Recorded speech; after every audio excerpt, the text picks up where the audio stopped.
So if you're in the market for a very simple drone, you don't want a camera, the A22, which we sell here at Smart Marine for $13.99, is probably going to be your best introduction to drone fishing.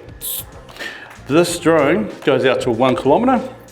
She can pick up to about 1 kg, so that's 2 3-ounce sinkers and maybe 6 hooks. Or in my case, sometimes I like to take less hooks out, maybe 3 hooks and 2 4-ounces. So that keeps me around the 1 kg. This drone has a tension and mechanical release. Now, there's 2 types of drones on the market. You either got a tension release or you've got a mechanical release. Now, a mechanical release is a system where a bar goes in and out and it won't release under tension. Now, a tension release drone, if you happen to go up in the air and you fly out and your line to your rod wraps around your tip of your rod or wraps around something, the drone will release under tension. Now that's the beauty about a tension release. But some people like the idea of having a mechanical release and being able to drop that line specifically at a certain distance. So the Condor drone is the only one on the market that came out with both a tension and mechanical release system. So for $13.99, you can get one of these A22s, which we sell here at Smart Marine. So this thing goes out to 1 kilometre. Now, one of the questions I've been asked when flying any drones, how far do you know when to go out? Well, actually I don't, but I think of it like I'm surf casting. I read the waves, I look for guts and holes, I check the tides, I check the wind, I check everything. But when it comes to drone fishing, having the advantage to get behind the breakers where nothing's happening, especially on the incoming tide, I've just noticed with a lot of incoming tide on the west coast, it gets a bit washy.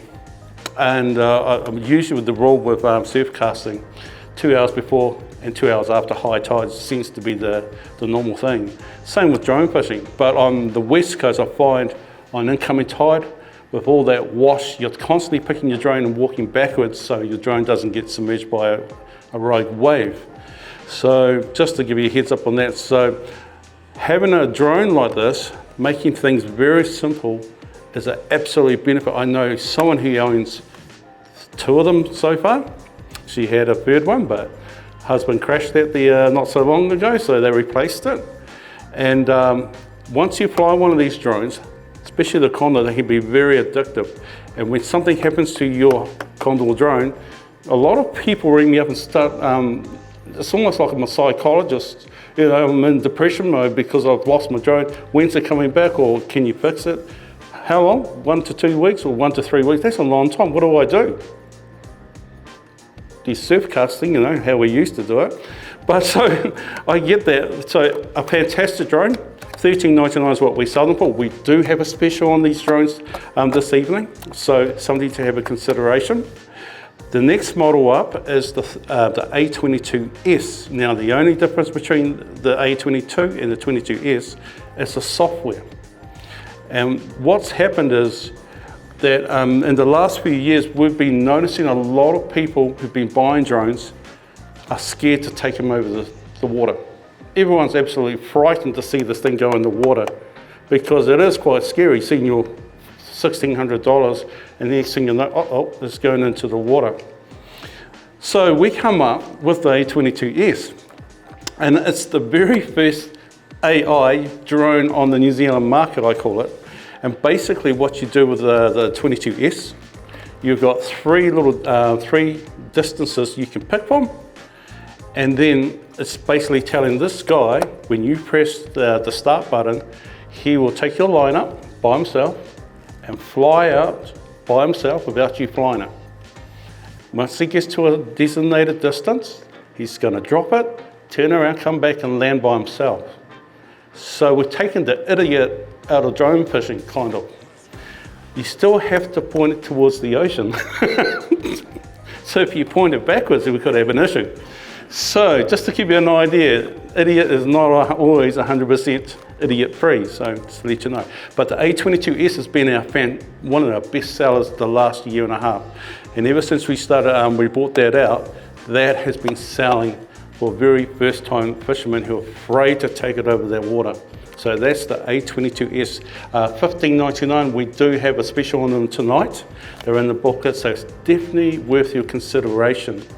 And also it goes out to 1 kilometre and it can take up to a kg of weight. Now, when buying a drone, before I get into the big one of the things you've got to take into consideration is, where are you fishing? Are you fishing predominantly East Coast, or are you going on the West Coast?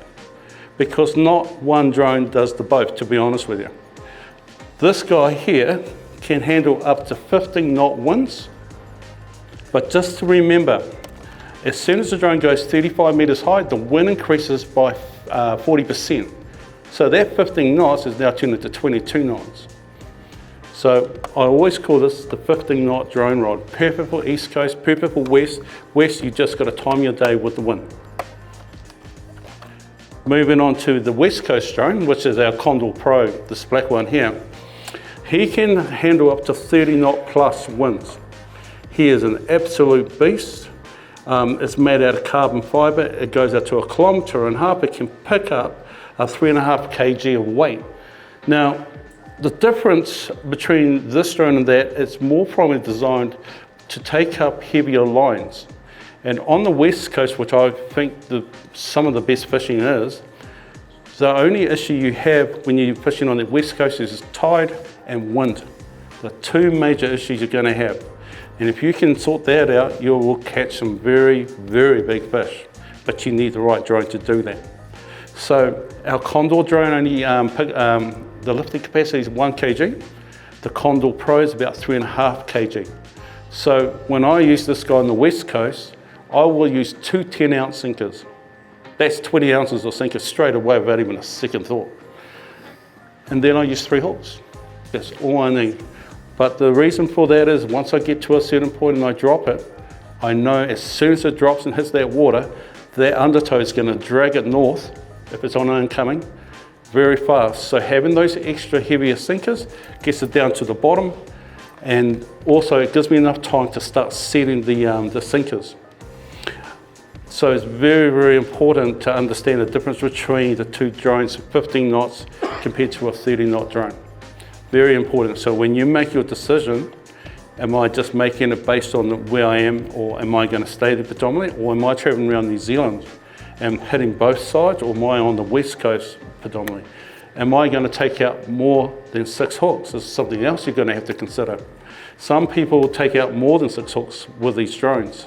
This drone is capable of taking up to 24 hooks, but you just got to remember, anything more than 6 hooks is considered long line in New Zealand, hence contact keys. Why you need to have a flag, you need your details on it, because it is law to do that when using contact keys.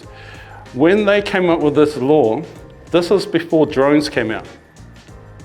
So just to let you know, to this date, no one's ever been fined for using long lines, using a drone to get your long line out. But anything more than 6 hooks is considered long line in New Zealand. To me, it's a little bit of a grey area which they need to refine. And but there are a lot of people taking out the amount of hooks. And I don't know why, because unless you're fishing for other people, but you've got to look at how much fish can I eat at the end of the day. I'm only fishing for myself. And most of the time, as I said, I'll probably use maybe 3 hooks max. Only one of those West Coast snappers, 20 pounders or 10 kg, or maybe a little bit smaller than that, that's enough for me. I don't need any more fish, but I assure you, I have seen people put on more hooks, and unfortunately, I haven't seen the same results. So the idea of people thinking, oh, I'll chuck more hooks out so I'll get more fish or increase my chances. You're going to increase your chances of catching the biofish, which is your sharks and your stingrays. Because the more bait you have out there, the chances are you're creating the belly out there too. And you are going to attract the unwanted species if you're going to do that. So what I do is I keep it down to 3, less chance of that happening, but I'm smart with my baits. Fresh bait for me always works. And my first set, I'm always got 3 different types of bait. I'll have mullet, I'll have bonito, and I'll have bonito, mullet, bullet tuna, probably the other. I like my oil baits. Squid bait works fantastic on the west coast if they're on the bite. Pilchards can be another one. You have to use cotton, but it's very temperamental. So I always find that the oil baits seem to work better for me. But different in areas. I'm from Invercargill, so anything from Invercargill up, the fishing seems to get better. We only use squid to get our blue cod down home. Absolutely lovely fish. You guys are coming down and have a view, you know, one day. And but beautiful. And so the Condor Pro is our flagship when it comes to the fishing drones from Condor Fishing New Zealand. And as I said, this thing folds down to a little bag, but when she opens up, you know, she's got some very intimidating looking propellers. These drones were not meant to be caught. There are a lot of YouTube videos that people try and catch these things. When we first came out, boys, because it's made out of plastic, we're catching these because on the west coast, the black sand's all magnetic. So if the sand touches our motors, it sticks to the motors, and it's a pain in the butt, so we used to catch them. But I don't recommend to do it, only because if you get the wind gust and it throws it off axle, it could actually hit your face. We don't want that. And you definitely don't want to do it with something like one of these drones which has carbon fibre blades, because they will put, at least a few fingers, which is a little story, by the way. So I had two twins, both of them bought a specific brand that went out to the west coast. So they thought they'd come up with a great idea, and then the very expensive drone in the back of the ute. So it landed in the ute, but then unfortunately it kind of lost its angle and started banging it around. So the guy went to go grab it, lost 2 fingers. So instead of going to the hospital, he comes straight to me. I am not a doctor. I am a good person to talk to about, you know, hard times, but unfortunately with that gentleman, I did say, please go away to Middlemore, leave your drone, I know who you are, we'll talk later, just look after yourself. So, yes, so that was an interesting story. So I don't recommend to catch drones. So that's our Condor Pro. These retail for $3,699. It comes with a 14,000 milliamp, so you can get out 5 to 7 times on one battery. Now we are got another battery coming out, which is an 8,000 version, because the 8,000 version is going to be around $399 when they come in May, so that's going to be fantastic. This drone comes in a nice little bag with wheels on, so you can wheel it if you're in the airport or anything. So I'm being very privileged to take this guy out and grab some really, really nice snapper. At the end of the day, as long as I'm having fun with these drones and enjoying myself, I don't care what type of drone it is, just as long as it comes back and lands in front of me while I'm enjoying my hard-earned thirsty drink there as well. So that's the Condor range. Now Condor is an interesting story behind that as well. So I was talking about Paul Barnes, who developed the very first kites in New Zealand to take out long lines. He was one of the reasons why Condor is today on the New Zealand market. And how that happened was, he went out and took his kite out on the west coast one day, flying his drone, doing fantastic. He thought he'd do one more set with his kite. And unfortunately on the second set, a drone had unfortunately smashed into his kite. So he was a little bit upset, Paul. Now Paul was one of those West Auckland guys that always wears a leather jacket on the beach. Looks like a typical Westie, but unfortunately when this guy smashed into his kite, Paul was pretty pissed off, to be honest with you. And then the gentleman that actually was flying the drone was the gentleman that owned Condor. But that drone at the time wasn't designed for West Coast. So what Paul and this gentleman did was get together, numb out some ideas, and this is what happened. This is the result we got, which was the Condor range of drones. So Paul not only was responsible for kite fishing and long lines, he was also responsible for being part of the most mass-produced drone, 6,000 units in New Zealand.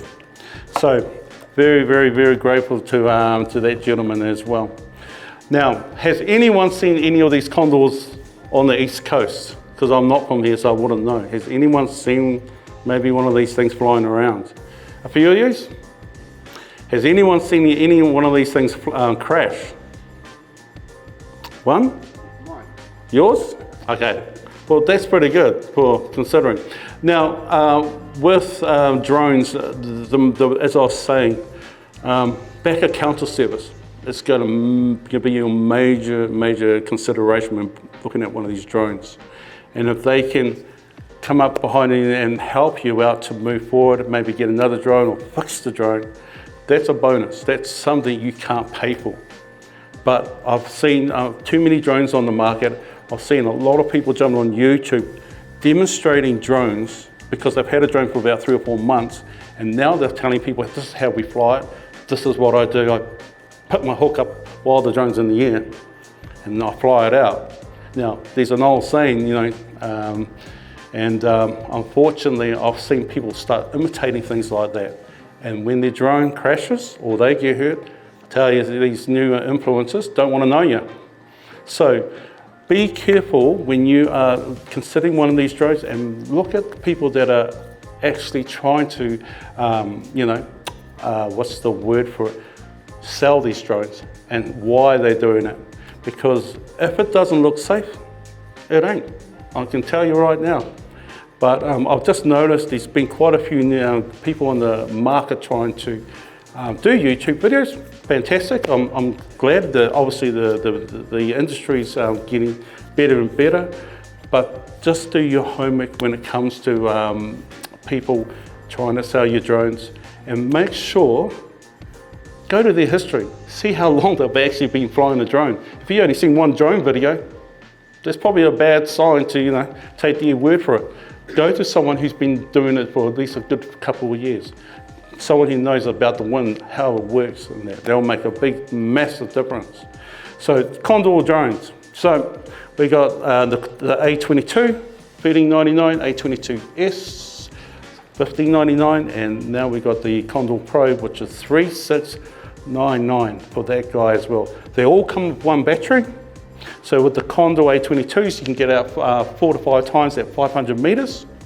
With the Pro, 5 to 7 times, depending on the payload that you are going to use on that.